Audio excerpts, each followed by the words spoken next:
Hi guys, and I'm Critic here. Today, we're going to review and talk about Crash Mind Over Mutant. And you see, let me give you a little background. You see, at the time, Radical Entertainment owned the rights to Crash. You see, Activision owned the rights to Crash in this game. And you see, Radical Entertainment also made this game.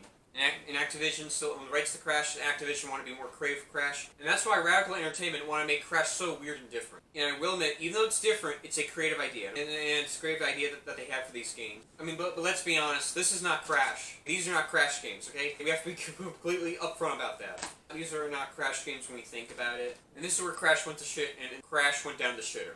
Now, this game is even worse than the previous one. Well, now, if you thought Crash of Titans was bad, well, take a look at this game, because this one's worse. Like, oh my god. And oh boy, this Crash game is even worse and even horrible. And this game is very horrible, by the way. It's even more horrible. So, Crash Mind Over Mutant is a really bad game. But Crash Mind Over Mutant is worse. So, Crash Mind Over Mutant is the worst game I've ever seen. Crash Mind Over Mutant is the worst game I've ever seen in my life. It's worse. And, okay, maybe it's not the worst game ever out there. Maybe it's not there. Okay, maybe it's not the worst game that's ever made. But it's up there. Well, it's up there in my opinion. Crash Mind Over Mutant is a shitty game, and oh yes, it's shit.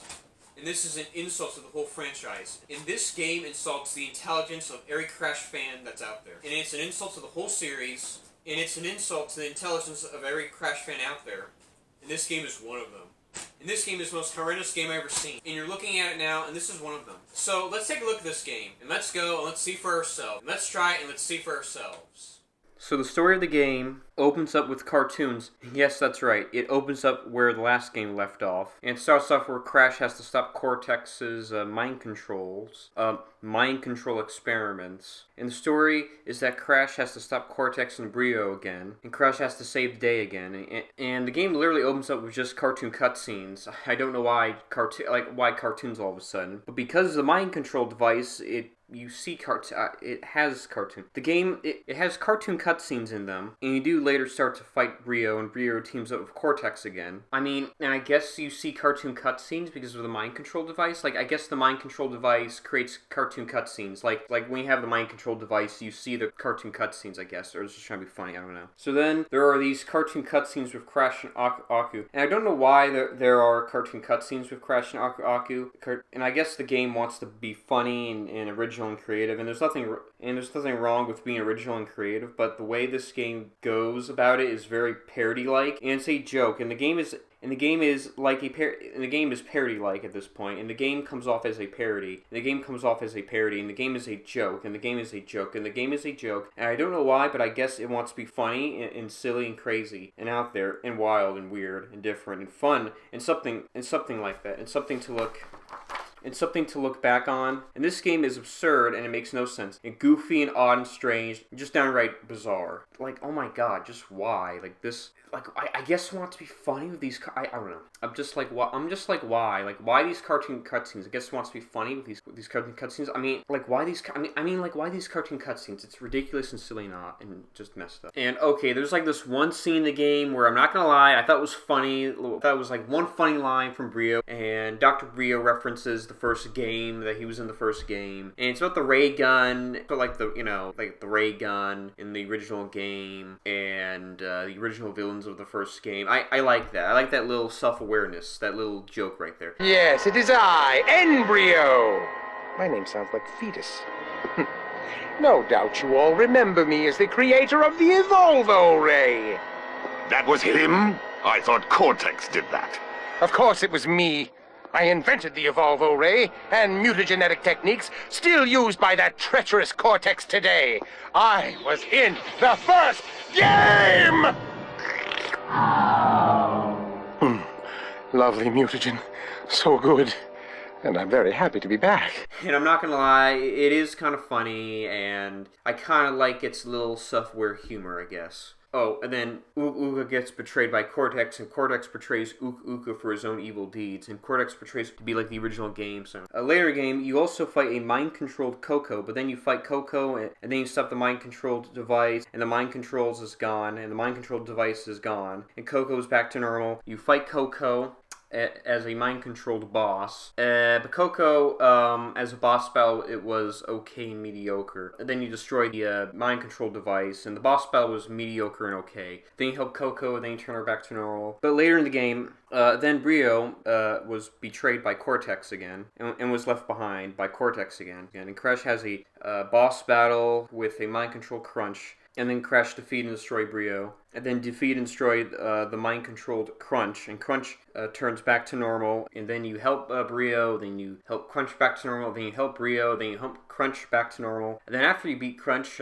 Crash just beats the everlasting shit out of him. I don't know why he's beating up Crunch even after he's back to normal, but I guess this is just Looney Tunes now. I guess this just wants to be a Looney Tunes cartoon right now. I don't know. And then they confront Brio and tell him to go back home, and after they confront him, and then Brio just goes home and it's just homeless, and Brio tries to hitch a ride and does the Incredible Hulk walk. It just does the Incredible Hulk walk where, in that show. It's a memorable, I don't know, it's an iconic scene, but still, it just, I'm sorry, but it makes no sense. I don't know what the fuck I'm watching. And that's just a silly way to go. I mean, this is... like, oh my god, this is Dr. Brio we're talking about here. And it just ends like that. And this is just absurd and ridiculous what we see. I mean, this is just a joke. This is an insult to the character Dr. Brio. I mean, this is the last time we've seen before that new good Crash game. So that's at least hopeful and good signs. I don't know. You later have to find Nina in her boarding school. And when you find Nina in her boarding school, you have to get information from her, but she will only help you if Crash and Aku kiss. And they did try to kiss, and then Nina played a prank on them, and this game is just a joke, and it's ridiculous.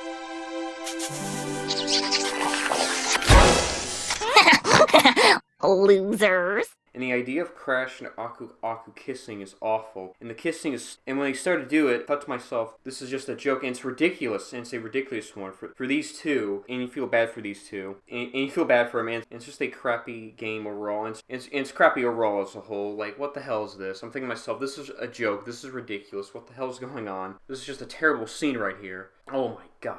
And Uka Uka was also betrayed and left behind by Cortex. And you do eventually save Uka Uka, and Aku and him have a brotherly reunion. And they had a nice reunion. And Aku and him and have a nice brotherly bond, and they had a nice bond together. And he helps you in the game, and he's an ally now. And then Crash... So then later in the game, Crash fights Cortex finally. Has a boss fight with Cortex. And Cortex as the final boss fight is crazy, and Cortex turns to the Hulk. And the final boss fight with Cortex is insane, and he turns into the Hulk. And after you beat his Hulk, and then Crash defeat and destroy Cortex form, he turns back to himself. And he decides to escape, and he decides to blow up his base and blow everything, and the mind controls device explodes. I think we're going down. It was you! No time to deal with that now. Disgusting freak! And then Crash goes back home, and Crash reunites with his friends, with Crunch and Coco. And then Coco and Crunch and Crash and Aku do this fighting pose, and do this standing pose. So it ends with just this cartoon cutscene, and they all laugh together, and they recognize the damage that has been done in the wreckage on their front yard, on their front property. And they all laugh together, and the day is saved, and everybody lives happily ever after, I guess. I can't believe we're okay. Crash, down here. Great job, big brother. Wow, we're really getting a lot of this evil junk all over the place. We're still not gonna clean up. I know, Coco, I know. And the game ends, and oh my, thank goodness. And that was the ending of the game. Thank God. Thank God, Jesus. So guys, that was Crash Mind Over Mutant. And Crash Mind Over Mutant is just a bad game. Please don't play Crash Mind Over Mutant. And Crash Mind Over Mutant gets a 4 out of 10 for me. And yes, that is right, a 4 out of 10, which is very deserving, by the way. And that's what it gets, and this game is a waste of my time, and it's a waste of anyone's time. And this game is really bad, and this game is a disgrace to the Crash franchise. And it's a travesty that has been unfolded, and unleashed the whole Crash franchise. So guys, I'm Critic, and I'm out. And I'll see you guys next time. And I'll see you guys around, I'll see you guys in the next video, I'll see you guys later, and peace out, and bye.